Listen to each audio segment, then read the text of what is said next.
행성, 지구. 태초부터 이 지구의 존재 자체는 인류 역사 속에서 신비와 경이의 대상으로 여겨져 왔습니다.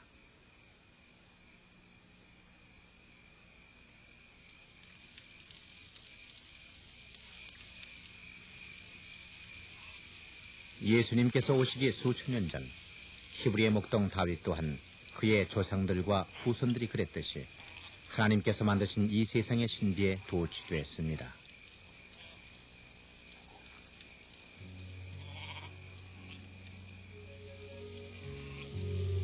주의 하신 일이 어찌 그리 많은지요.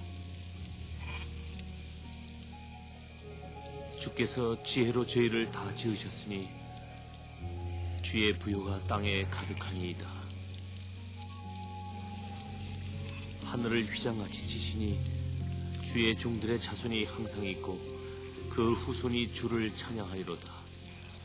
주의 이름이 온 땅에 어찌 그리 아름다운지.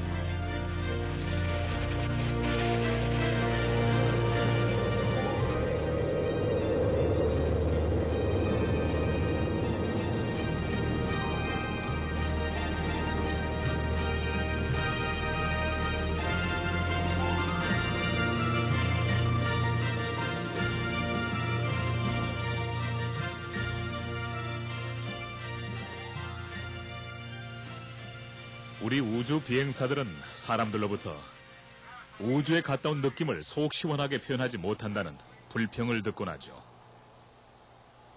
그건 다 이유가 있어요. 지구를 내려다볼 때 입에서 흘러나오는 것은 오직 감탄사뿐이었습니다. 하나님의 위대함과 그 창조물에 대한 경이감이라고나 할까요?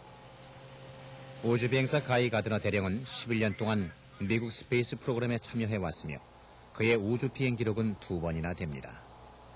처음 우주선을 탔을 때인데 전날은 무척 바쁘고 흥분된 날이었기 때문에 지금 우리가 어디에 있고 무엇을 하고 있는지를 생각해볼 여유가 없었습니다. 그러다가 밤이 되어 휴식을 취하기 위해 선장인 호트와저는 우주선 안에 있는 의자에 누웠죠. 우리가 자는 동안 다른 곳으로 흘러가 버리지 않도록 의자 위에 설치되어 있는 벨트가 우리 몸을 감싸고 있었어요. 그렇게 잠을 청하다가 창문 밖을 보게 되었습니다. 우리는 우주선에 난 창문으로 지구 전체를 볼 수 있었습니다. 우리 발밑에 펼쳐진 것을 보면서 비로소 강한 뭔가를 느꼈죠. 그건 표현이 불가능한 그런 경험이었어요. 그 경이로운 장관을 보면서 저는 눈물을 흘렸습니다. 물론 중력이 없기 때문에 흘러내리진 않았죠. 눈에 눈물 방울이 달려있어 앞을 가리기만 했어요. 너무나 감동적인 순간이었습니다.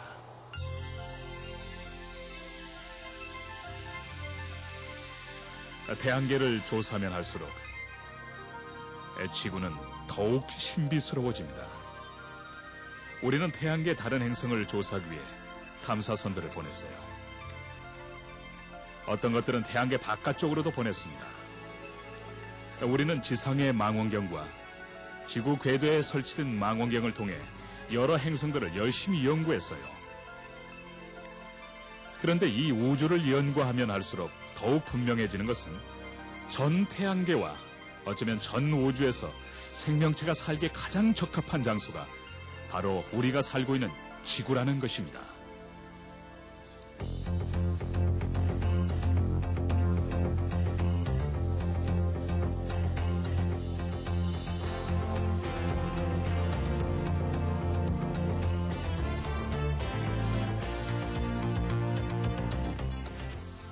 창조주와 그분의 피조물들을 두고 선지자 이사야는 이렇게 기록하고 있습니다. 여호와는 하늘을 창조하신 하나님이시며 땅도 조성하시되 헛되이 창조치 아니하시고 사람으로 거하게 지으신 자시니라.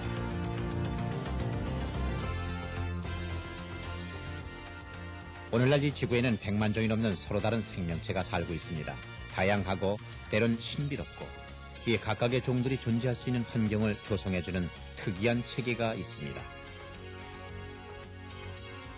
우리는 생명을 가능하게 하는 이 수많은 기적들 중 단지 몇 가지만 살펴볼 것입니다.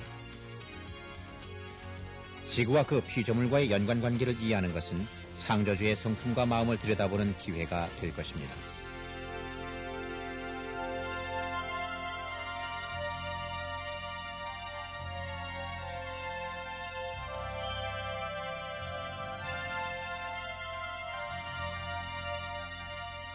이것은 우주에서 가장 중요한 물질로 불려왔습니다. 이 자유롭게 흐르는 화학적 보물은 지구 밖에선 찾아볼 수가 없었습니다. 2개의 수소와 1개의 산소로 구성되어 있습니다.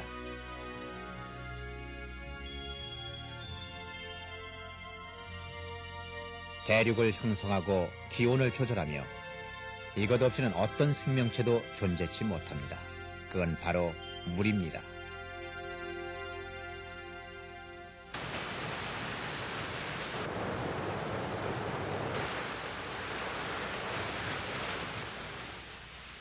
지구는 이 액체 보물로서 축복받았습니다. 지구의 70%가 3억 2,600만 큐빅마일의 물로 덮여져 있습니다.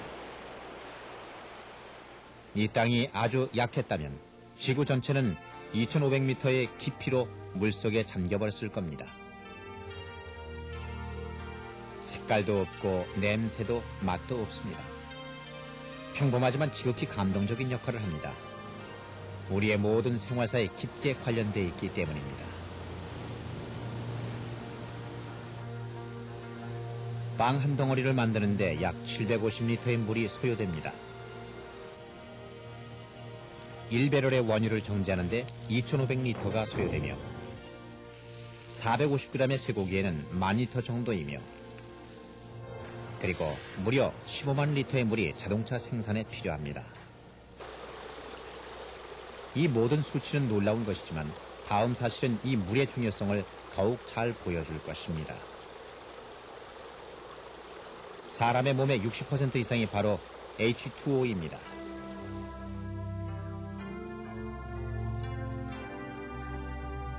(2500년) 전 그리스 철학의 대부 탈레스는 지구가 물에 의해 존재한다는 학설을 폈습니다.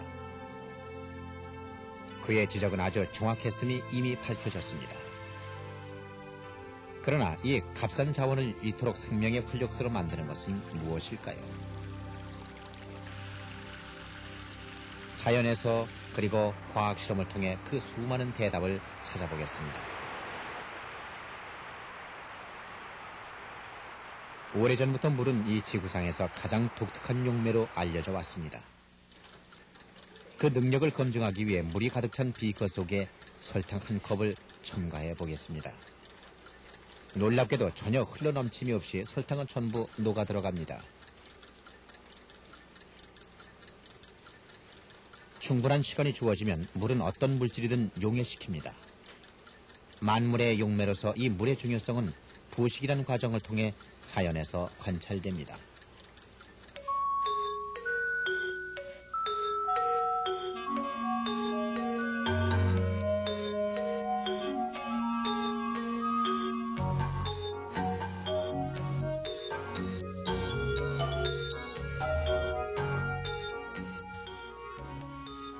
물은 땅에 떨어지는 순간부터 물질을 부식시키고 영양분과 화합물 분자들을 수용합니다.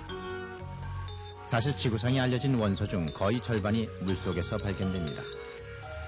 물에 이러한 용의 능력이 없었다면 지구상의 식물들은 존재하지도 못했을 것입니다. 물속에 용해되어 있는 이 영양분들은 지구상의 식물들에 의해 흡수되고 소비되기 때문입니다. 그러나 이 부식도 물의 수용과 분배 과정 중 단지 일부에 지나지 않습니다. 용해된 화학 성분들과 영양분들이 식물의 대사기관으로 전달되는 문제가 남아 있습니다.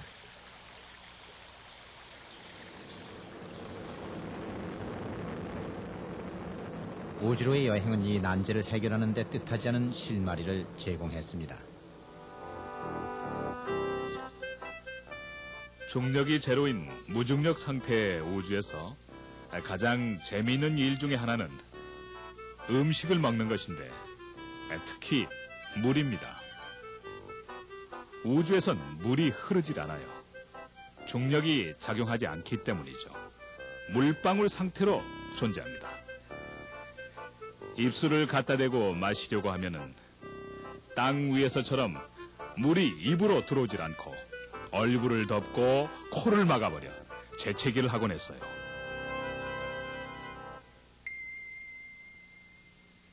땅 위에서 액체막을 형성하는 물의 특징을 관찰하기는 쉽지 않습니다. 습기가 많은 하층 수많은 물 분자들이 모여 물방울을 형성합니다. 표면 장력으로 알려진 이 현상 때문에 물벌레가 연못 위를 걸을 수 있습니다.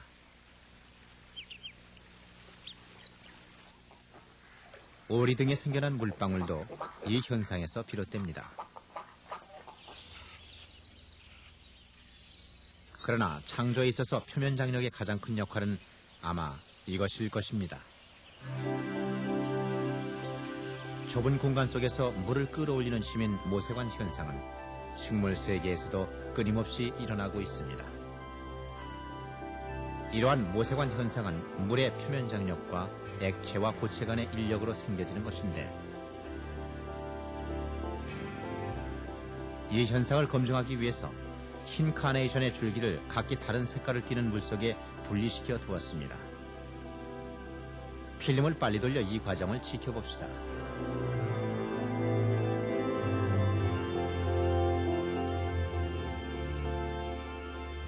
물이 중력을 극복하지 못해 위로 올라가지 못한다면 식물의 대사를 위해 필요한 화학물질과 영양소들은 땅속에 머물고만 있을 것이고, 이 지구상의 생명의 사슬은 끊어져 버릴 것입니다.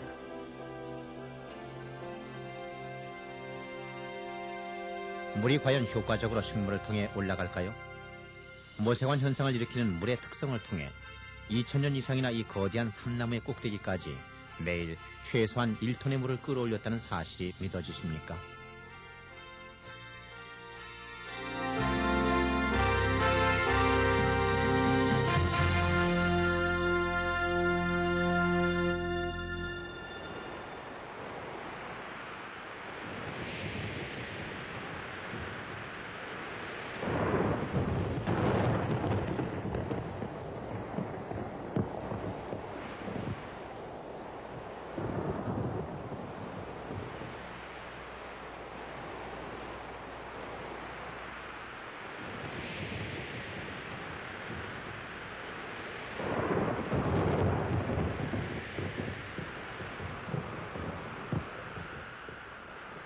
매일 지구상에는 10,000번 이상의 뇌우 현상이 생깁니다. 대부분의 뇌우는 100킬로톤의 핵폭탄에 버금가는 에너지를 발산합니다. 이런 폭풍 또한 지구상의 물을 정화시키고 신선한 물의 재공급을 위한 순환의 한 단계입니다. 하이드롤로지, 즉 물의 순환은 인류가 지금까지 만들어온 에너지를 일순간에 소비하는 엄청난 장치에 의해 가동됩니다.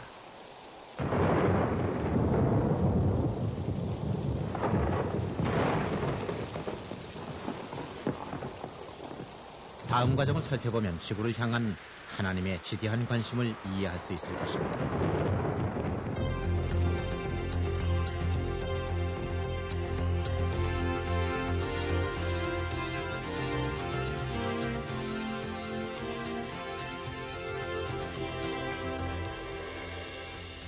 물의 순환을 이해하기 위해서 우리는 첫째로 그 주요 무대를 살펴봐야 합니다.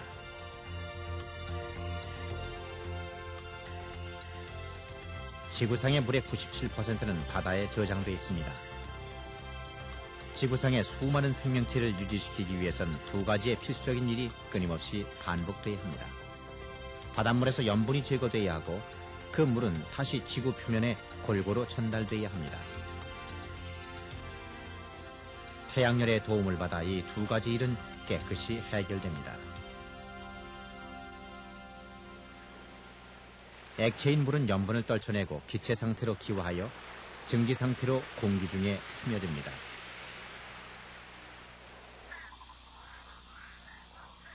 이 현상은 이른 아침 호수나 저수지에서 쉽게 관찰되집니다. 매년 약 9,500입방마일의 물이 증발을 통해 대기 중에 흡수되며, 이 과정에서 창조의 가장 장엄한 장관 중에 하나가 하늘을 메우게 됩니다.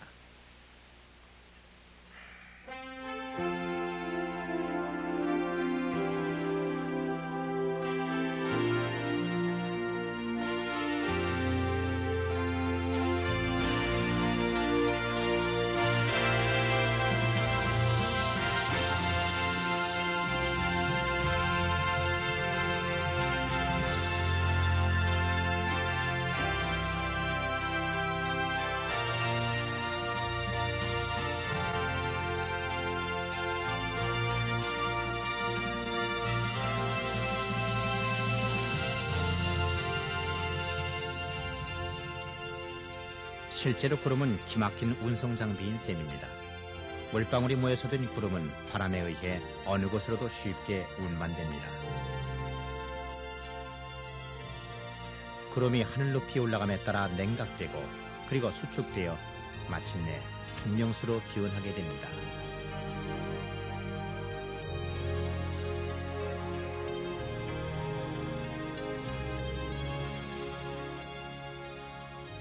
놀랍게도 지구 탄생 이후로 지구상의 물의 양은 줄지도 늘지도 않았습니다.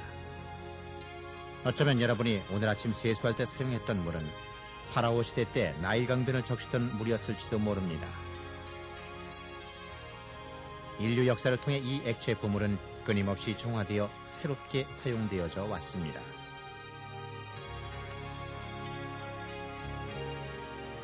이러한 사실이 과학으로 증명되기 2000년 전에 이러한 물의 순환은 이미 성경에 기록되어져 있었습니다.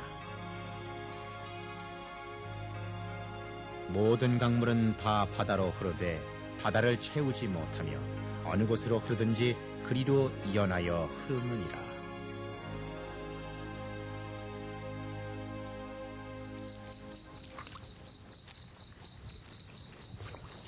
귀한 선물, 식물, 동물, 그리고 사람의 생명의 젖줄. 그러나 지구 표면에 단순히 물을 더함으로써 모든 생명체가 유지되는 것은 아닙니다. 이 사실을 증명하기 위해 우린 멀리까지 나갈 필요가 없습니다.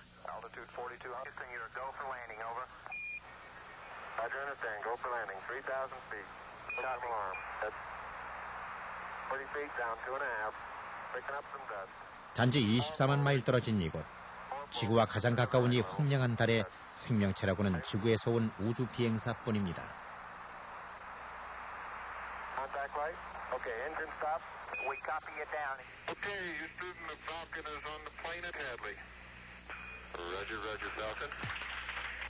I was strolling on the moon one day in a merry, merry month of December. May, that's right.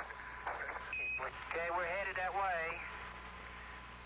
달 탐사의 결론은 달은 가장 미세한 유기체도 살지 못하는 100% 죽어있는 땅이라는 것입니다. 이곳에 물을 더하여 준다고 하더라도 그 결과는 마찬가지입니다.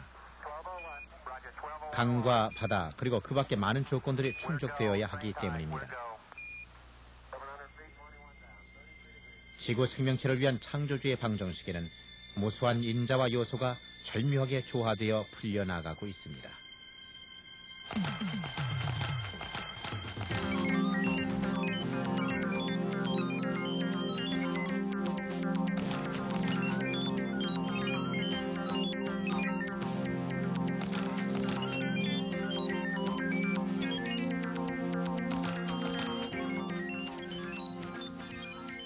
이스라엘의 왕 솔로몬은 하나님께서는 지혜로서 이 세상을 만드셨다고 노래했습니다. 지구와 태양계의 다른 행성에 관한 최근의 연구를 비추어볼 때 솔로몬의 직관은 그 시사했던 바가 큽니다. 지구와 태양과의 거리를 고려해 봅시다. 말할 것도 없이 그 거리는 행성의 기후에 막대한 영향을 미칩니다.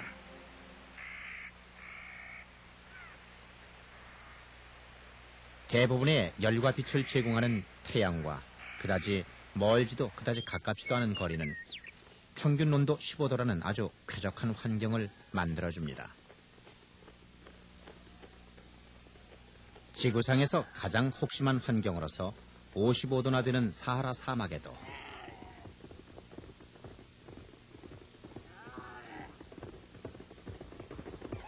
그리고 얼어붙은 남극 지방에조차도 많은 생명체들이 번성하고 있습니다.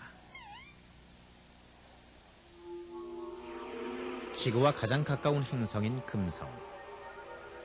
그러나 환경은 너무나 다릅니다.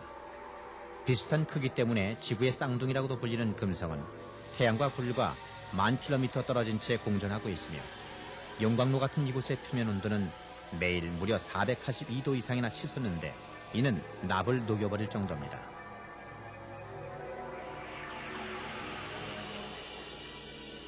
태양과의 거리가 4억 8,400마일이나 되는 목성의 온도는 영하 93도를 상회합니다. 태양계에서 가장 큰 이 행성에서 생명체의 발견을 기대하는 사람은 이제 없습니다.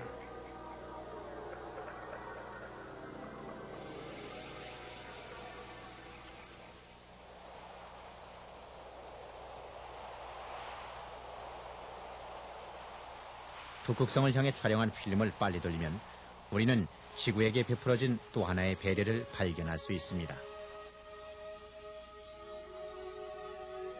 지축을 통한 지구의 자전 때문에 별들이 움직이는 것으로 보입니다. 360도를 회전하는데 23시간 56분 4초가 소요됩니다. 다른 행성과 비교해 볼 때 지구의 자전 주기는 더없이 이상적입니다. 한 번의 자전을 통해 전 지구 표면은 적당히 더워지고 적당히 식어집니다.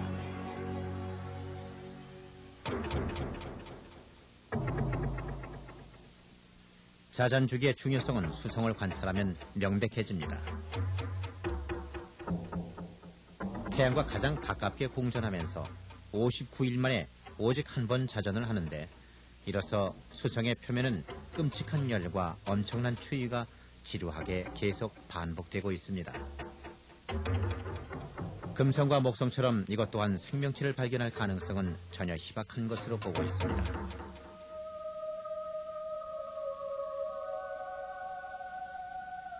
많은 허탈감 속에서도 우주의 생명체를 향한 연구는 인간의 상상력을 한껏 고조시켜 왔습니다.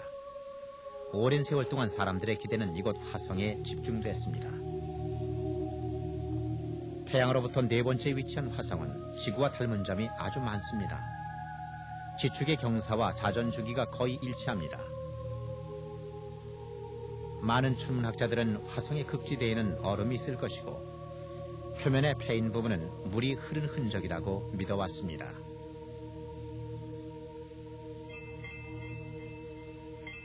그러나 1976년 희망은 또 한 번의 실망으로 변했습니다.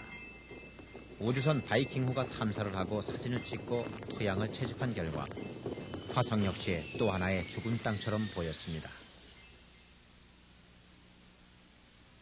이제 과학자들은 화성을 완전히 황폐하고 버려진 땅으로 보고 있습니다. 태양과 너무 멀리 떨어져 있어 기온이 낮고 생명체에 꼭 필요한 성분들을 붙들고 있을 만큼 중력도 크지 못하기 때문입니다. 우주에서 지구의 지평선을 바라볼 때 저를 가장 감동시킨 것은 여러분도 우주에서 찍은 사진을 보신 분들도 계시겠지만 그건 공기층이었어요. 커다란 지구 표면에 아주 얇은 청색층은 금방 날아가 버릴 것만 같았어요. 그 얕은 대기층이 그 밑에 생명체들에게는 필수적인 것이죠. 이곳이 바로 지구입니다. 그리고 지구의 생명체는 마치 사과 껍질처럼 지구를 감싸고 있는 얇고 섬세한 공기층에 절대적으로 의존합니다. 지구 표면으로부터 80km 아래에 99%가 밀집해 있는 대기의 주요 구성 요소는 질소가 78%, 산소가 21%입니다. 이 비율은 생명체들에겐 아주 이상적이며 동시에 태양의 치명적인 방사선으로부터의 보호막 구실을 하고 있습니다.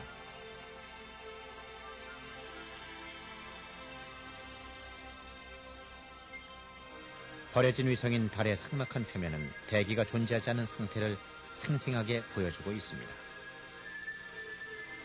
그러나 이 죽어버린 위성 또한 창조주의 방정식에는 생명체를 위한 결정적인 인자로 작용하고 있습니다.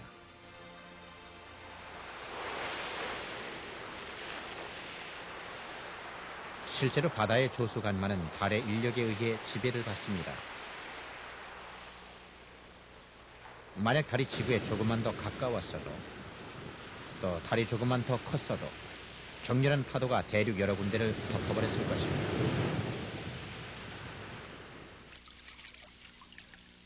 그리고 달이 조금 더 떨어져 있었다면 바다의 움직임은 중단되고 해변은 제자리를 지켰을 것입니다.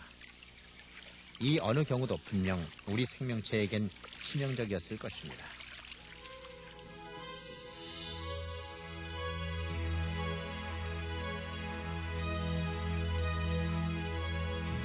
지구상에 살고 있는 우리는 특별하게 제작된 우주선의 승객인 셈입니다.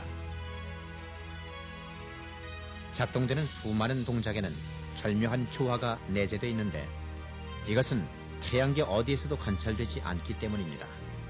오직 생명체의 유지를 위해 매일 우리 눈앞에서 작동되고 있습니다.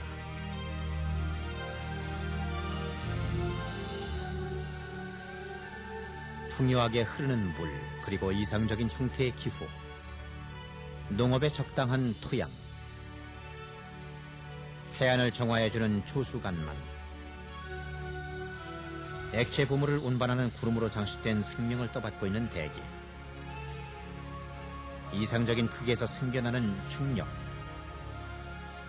방사선 보호막, 태양계에서 가장 적당한 위치. 이들은 서로 절묘하게 조화되어 있으며 단 하나의 이상이 있어도 파국을 몰고 올 것입니다. 눈을 들어 완전한 지혜이신 그분의 경의를 보라. 여호와는 하늘을 창조하신 하나님이시며 땅도 조성하시되 헛되이 창조치 아니하시고 사람으로 거하게 지으신 자시니라. 창세기 1장에 하나님이 그 지으신 모든 것을 보시니 보시기에 심히 좋았더라 라고 기록되어 있습니다. 지구와 지구 위의 창조물을 관찰해보면 모든 것들이 너무나 기막히게 설계되어 있는데 그것들은 서로 맞물려 있을 뿐만 아니라 아주 아름답습니다. 아프리카의 정글이 보이기 시작하고 그리고 아름다운 숲과 함께 해변과 사막이 펼쳐지다가 시베리아의 눈 덮인 산들이 나타나죠. 그건 황홀함입니다. 그리고 갖가지 색으로 수놓아진 육지와 바다는 아름다움 그 자체죠. 지평선에는 얇고 푸른 띠의 대기층이 보이고 그 대기층으로 태양이 뜨고 다시 지는 모습도 보입니다. 이 모든 것들의 아름다움에 완전히 압도당하고 말죠. 하나님은 우리가 살 장소를 마련하시면서 동시에 그 장소를 즐기기를 원하셨던 것입니다.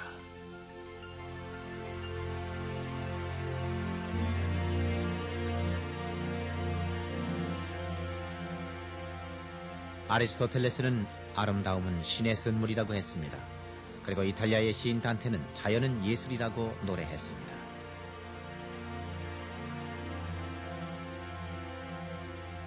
극지방 오로라의 신비한 아름다움에서부터 정교하게 다듬어진 조개에 이르기까지 모든 피조물은 보는 사람을 매혹시키게끔 채색되고 조각되어진 아름다운 진열장입니다.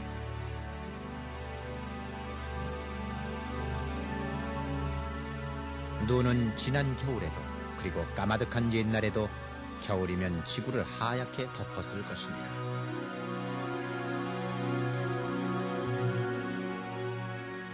현미경을 통해 들여다보면 우리는 정교하게 조각된 눈송이에 그만 기가 질려버립니다. 육각형의 기본 구조를 가지고 있지만 그 모양은 천차만별이며 서로 같은 무늬를 가진 눈송이는 아예 발견되지 않습니다.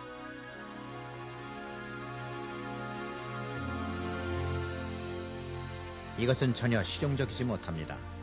모든 눈송이를 같은 모양으로 만드실 수도 있었을 것입니다. 그러나 하나님께서는 이 수많은 눈송이에도 각양각색의 신비한 무늬를 새겨 놓으셨습니다.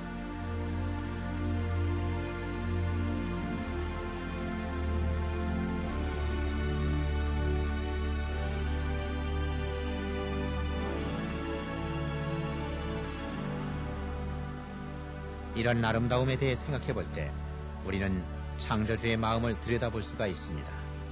그분은 지구를 생명체의 생존 공간으로서 아울러 생명체가 즐거움을 누릴 수 있도록 만드셨던 것입니다.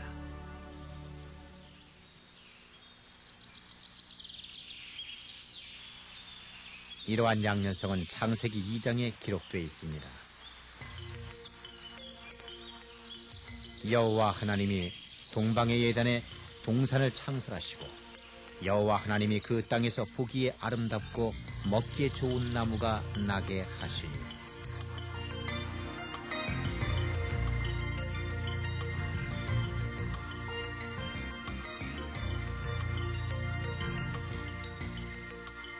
이렇게 하여 식물이 토양에 생겨난 이후 현란한 자태의 꽃들과 흙으로 만든 탐스러운 다양한 열매들이 지구를 아름답게 뒤덮었습니다.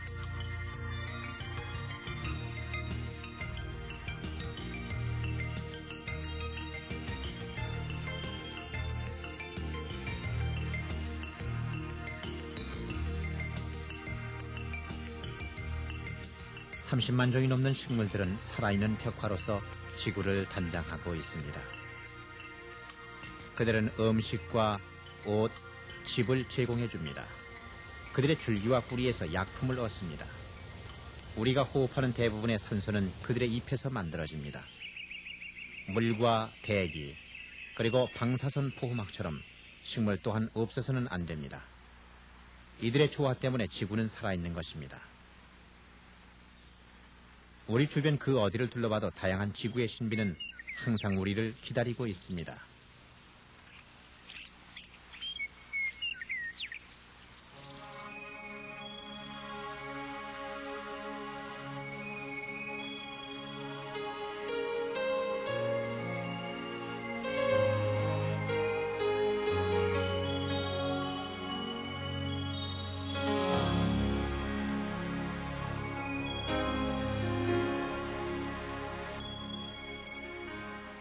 꽃들이 그들의 미를 세상에 선보이면서 또 다른 드라마의 막이 오릅니다. 아름다움을 초월하여 그들은 시의 생산에 주력하는데 이들이 하는 일은 적게는 자신들의 다음 세대, 나아가서는 모든 생명체에 결정적인 영향을 미치고 있습니다.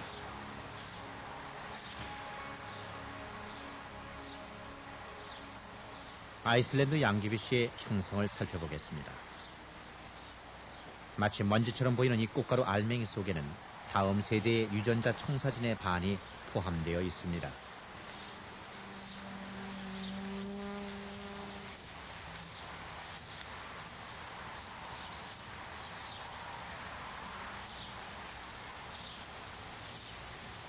한 마리의 꿀벌이 꽃가루를 모아서 양귀비의 여성 생식기관인 암술로 운반합니다.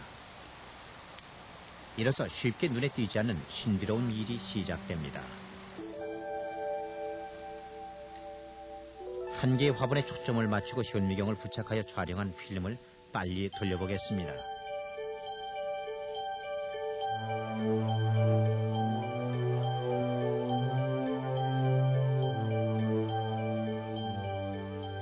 습기의 영향으로 움트기 시작한 실 같은 관은 암술의 내부를 향하여 아래로 내려갑니다. 목적지는 양귀비의 시방입니다. 이곳에는 수백 개의 배주들이 탄생의 경험을 학수고대하고 있는데 우리는 곧 꽃가루와 배주가 결합되는 그 순간을 목격하게 될 것입니다.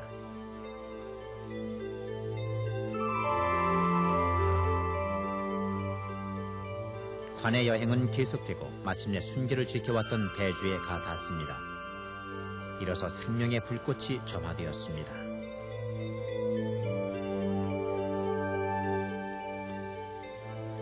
꽃이 시들면서 씨방과 그 내용물은 성숙하고 꼬투리만 남습니다. 그리고 조용히 씨가 완성되었음을 공포합니다.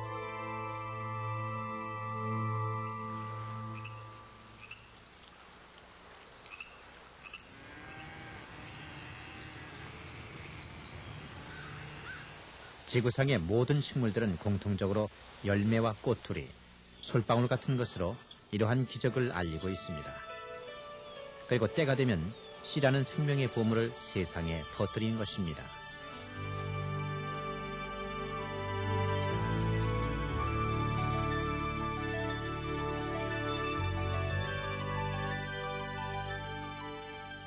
이들은 생명 주머니인 것입니다. 하나하나가 태석의 아기와 같고 다음 세대의 주역입니다.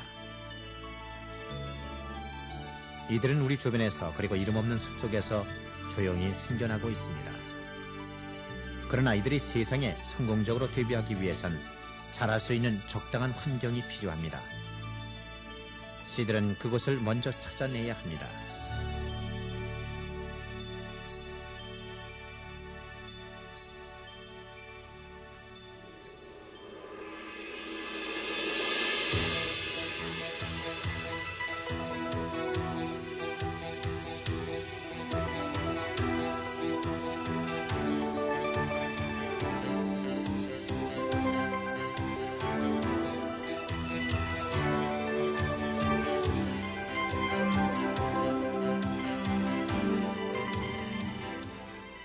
식물 세계에서는 씨의 전파야말로 죽느냐 사느냐는 중요한 문제입니다. 살기 위해선 충분한 물과 양분이 있는 공간을 찾아내야만 합니다. 그런 것은 대개 그들이 생겨난 곳과 많이 떨어져 있습니다.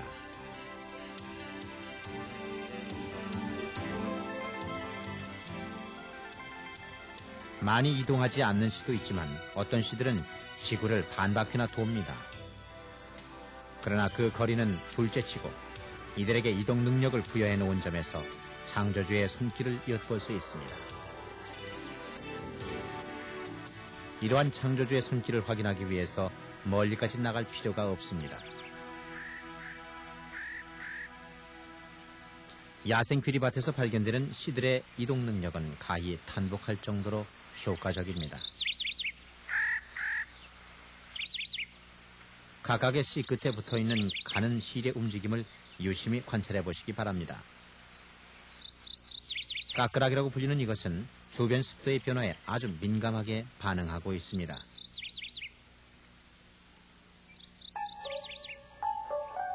주변의 열과 습도의 변화를 줌으로써 그 반응을 살펴보겠습니다.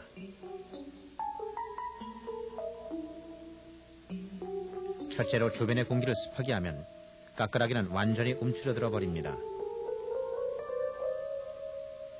그리고 공기가 건조해지면 이들은 변화를 감지하고 다시 펴집니다. 이러한 운동이 며칠간 계속된 뒤 까끄라기와 씨는 먼 여행을 시작합니다. 땅에 떨어진 후에도 까끄라기의 역할은 계속되며 훌륭하게 여행을 주도합니다.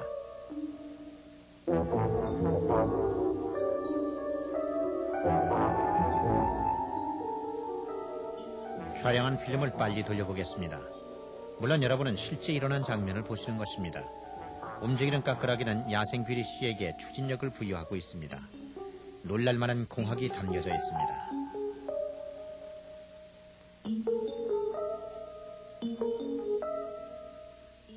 까끄라기가 씨를 전방으로 밀고 있을 때 씨 측면에 돋아난 가는 털이 미끄러짐을 방지해주고 있습니다.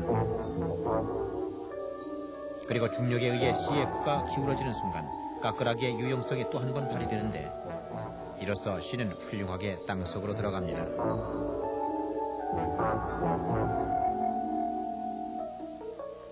야생 귀리를 연구한 한 학자는 씨 내부에 마치 모든 걸 지휘하는 자가 있는 것 같다라고 말했습니다. 그의 심정은 이해가 갑니다. 유심히 관찰해보면 그렇게 놀라는 것도 결코 무리가 아니라는 것을 알 수 있습니다.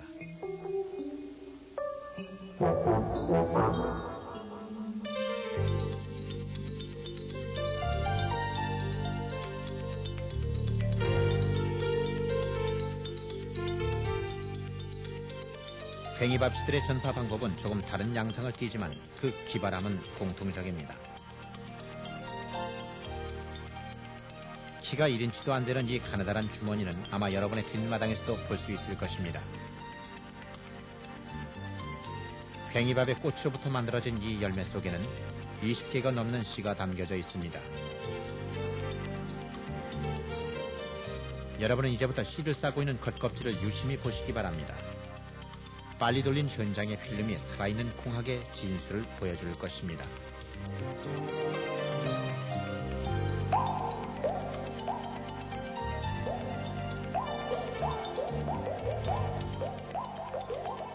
씨가 손속되면서 바깥 껍질이 수분을 잃어 수축하게 됩니다.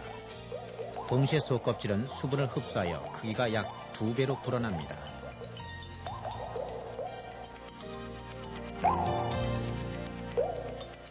엄청난 압력을 이겨내지 못한 바깥 껍질은 격렬하게 파괴되어 씨를 배출하는데 씨의 속도가 무려 시속 30마일을 넘습니다. 힘차게 생명을 세상에 던지고 있습니다.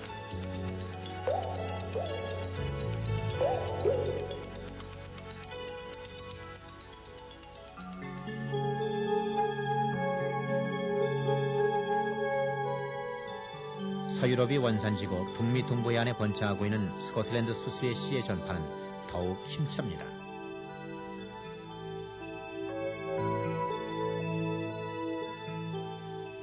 노랗던 꽃잎이 시들기 시작하고 씨주머니가 씨를 퍼뜨릴 채비를 하고 있습니다. 무더운 여름 내내 안으로 성숙한 씨주머니는 강한 햇빛에 노출되어 있습니다. 몇 주일 후 바싹 마른 씨주머니에서 어떤 긴장감을 느낄 수 있습니다.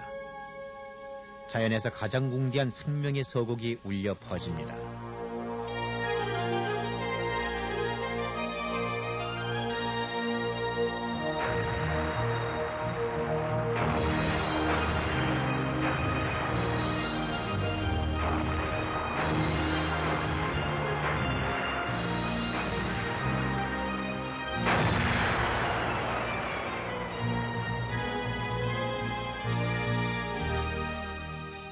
스코틀랜드 씨주머니의 폭발적인 힘은 씨를 무려 15m 밖으로 내던집니다.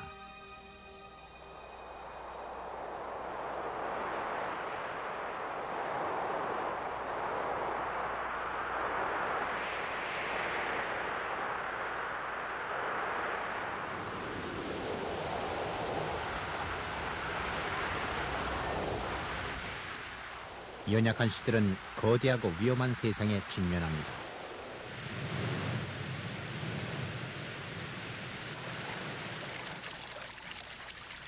생명을 위협하는 세상의 수많은 난관들이 그들을 기다리고 있습니다.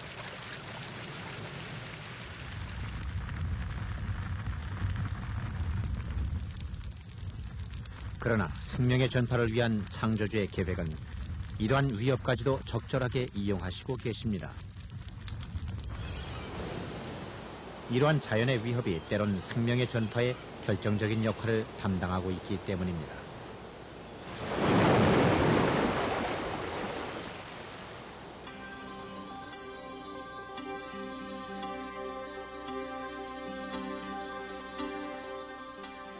이러한 위협과 생존의 공존은 코코넛의 대장정에서 볼 수 있습니다.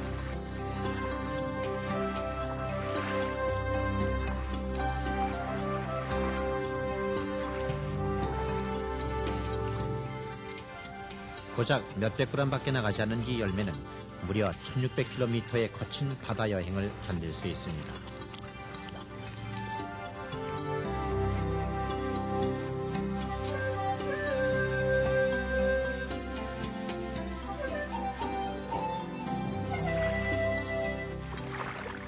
세상에서 가장 큰 씨 중에 하나인 코코넛은 험난한 물의 위협을 묵묵히 이겨냅니다.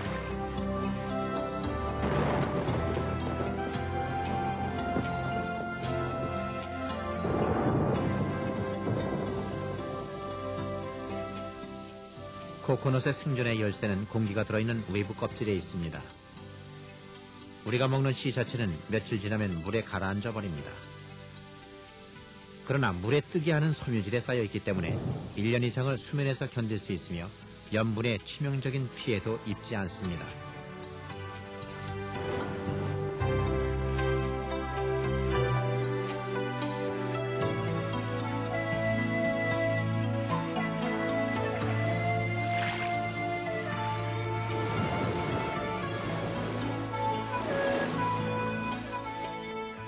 다른 씨들에겐 치명적입니다. 그러나 코코넛의 경우에 있어서는 이 대양의 파도와 조류는 고마운 존재로서 이동하기 위해서 꼭 필요한 매체로 이용됩니다.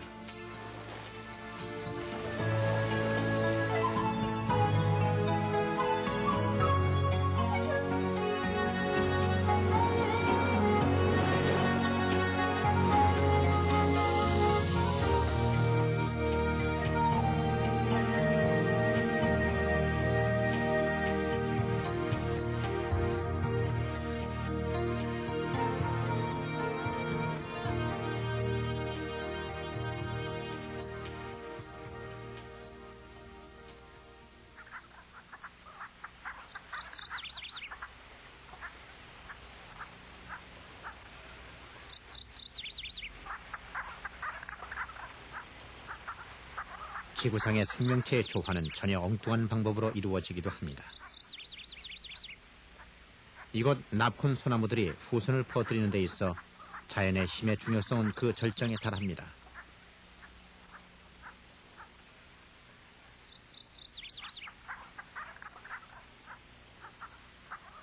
북서태평양 연안 지역에 산재해 있는 납콘 소나무는 아주 견고하고 단단한 시주머니를 생산합니다.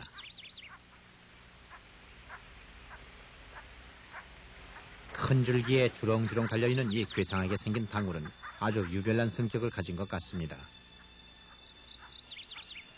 내부의 시들을 내보낼 생각이 전혀 없어 보입니다. 마치 철벽의 요새처럼 외부의 침입을 거부합니다. 내리치는 망치에도 견디고 허기진 배를 채우려는 굶주린 침입자도 포기해버립니다. 계절과 날씨가 아무리 유혹을 가해도 굳게 담은 방울은 10년이 지나도 그대로입니다. 간혹 예외가 있기도 하지만 이 방울을 깰 수 있는 힘은 오직 하나밖에 없습니다.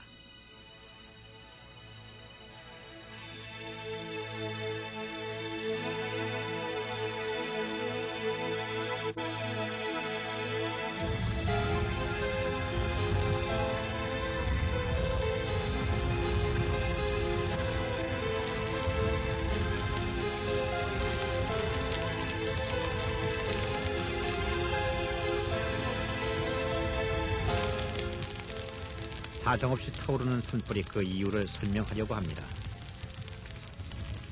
이제 조금씩 문을 엽니다.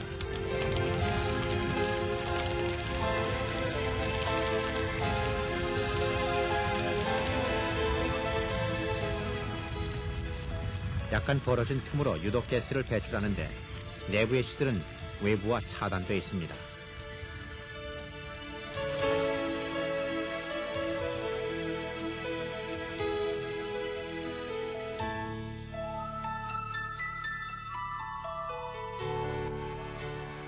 불이 완전히 지나간 후에야 그을린 방울이 완전히 벌어집니다.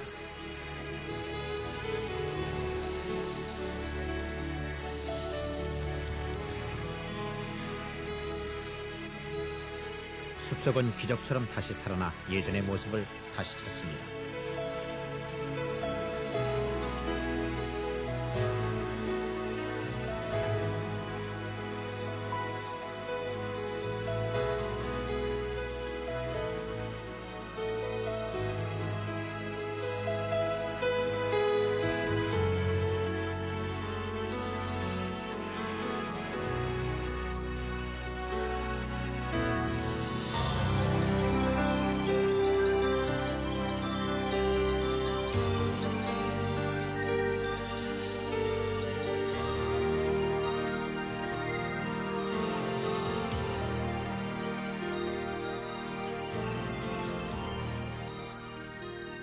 생명의 보존을 위해 계획되고 조각되고 다듬어진 이곳 행성을 우리는 지구라고 부릅니다. 잘 아시겠지만 우주선은 아주 복잡합니다. 그렇지만 우주선을 지구, 특히 지구상의 생명체와 비교해 볼 때 우주선은 지구와는 비교 대상조차 되지 못해요. 저는 수년 동안 우주 사업에 몸담아 왔습니다. 수많은 사람들이 제각기 우주선의 일부를 담당해서 자신들의 몫을 수행하는데 그 모든 일이 합해져야만 비로소 하나의 우주선이 완성된다는 사실에 무척 놀랐습니다. 수천 명의 사람들이 참여해서 부품을 설계하고 만듭니다. 저는 그 현장을 다니면서 직접 보곤 했었는데 우주선 외부를 손질하는 사람, 전기 배선을 하는 사람들과 수많은 컴퓨터와 장비도 동원되고 있었죠. 우주선을 보면서 이것이 우연히 생겼다고 생각할 사람은 없을 거예요. 갑자기 이 엄청난 기계가 조립되지는 않았을 테니까요. 우리가 살고 있는 이 우주와 우리 지구도 그와 다를 바 없습니다. 지구는 우주선과는 비교가 안 될 정도로 훨씬 복잡하고 정교합니다. 생명체를 놓고 볼 때 여러분이 관찰을 하면 할수록 단지 우연으로 생겼다는 생각은 없어질 겁니다. 이 세상을 기획하고 창조한 창조주가 있어야만 한다는 것을 분명 깨닫게 될 것입니다. 우리 주변의 생명체는 아주 소중하다고 생각합니다. 우리에게 그냥 생겨났다가 시간이 흐르면 사라지는 단순한 존재가 아니라는 것을 가르쳐주기 때문이죠. 덧없이 사라지는 존재가 아니라 내 뒤엔 나를 만드셨고 나를 돌봐주시고 걱정해주시는 분이 계시며 그분은 우리의 고통과 근심과 기쁨을 나누어주시며 살아 역사하시는 분이십니다.